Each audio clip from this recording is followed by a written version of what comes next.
ሰላም የምት ኦንላይን ፋሚሊ ቤተሰቦች ዛሬ የምናየው ከአሊ ኤክስፕረስ እቃችን ኦርደር አድርገን የት እንደደረሰ እቃችን ለምን አልደረሰም እቃችን ከመድረስ ያለበት ጊዜ ለምን ዘገየ የሚለውን ሊፈጠሩ የሚችሉ ችግሮችን በዚህ ቪዲዮ ዲቴል የምናየው ይሆናል።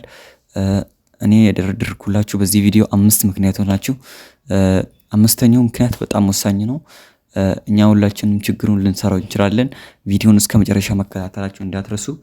ወደ ቪዲዮ አንደኛው ችግር ሊሆን የሚችል አሊኤክስፕረስ ላይ ኦርደር እቃ አርግተን አድራሻችን በትክክል ካልሞላን እዛ ፖስታ ራሱ መጥቶ አድራሻው ትክክል ያልሆነ ካልሆነ ወደ መጣበት ሀገር ይመልሱታል ማለት ነው።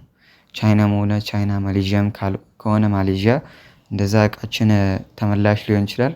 እሱንም መጠንቀቅ አለብን ማለት አድሬሳችን በስርዓት መሙላት አለብን ማለት ነው። እና ሁለተኛ ደግሞ የተለያየ ሲስተም ችግር ሲፈጠር አንዳንዴ ሲስተም ችግር ሲፈጠር እነሱም ጋር ሆነ እቃችን ሊዘገይብን ይችላል። እንደዛ ታሳቢ መሆን አለብን፣ በትዕግስት መጠበቅ አለብን ማለት ነው። ሶስተኛ ላይ የሚሆነው የተለያዩ በዓል ቻይና ላይ ብዙዎቻችን እቃ የሚመጡ ከቻይና ስለሆነ ቻይና አመታቸውን አዲስ አመት ሲገቡ ሆሊዴይ ትላልቅ ሆሊዴይ ስላለ ያኔ እቃችን ሊዘገይ ይችላል ማለት ነው። እና አራተኛው ደግሞ ኦርደር ያደረግንበት መነሻ ማለት ነው። ለምሳሌ አሁን ቻይና ምናምን አለ እንደዛ ካለ አሁን አንዳንድ ነገር ሊዘገዩ ይችላሉ ኦርደር ካደረግን። እንደዛም ታሳቢ ውስጥ አስገብተን እቃችንን በትዕግስት መጠበቅ አለብን።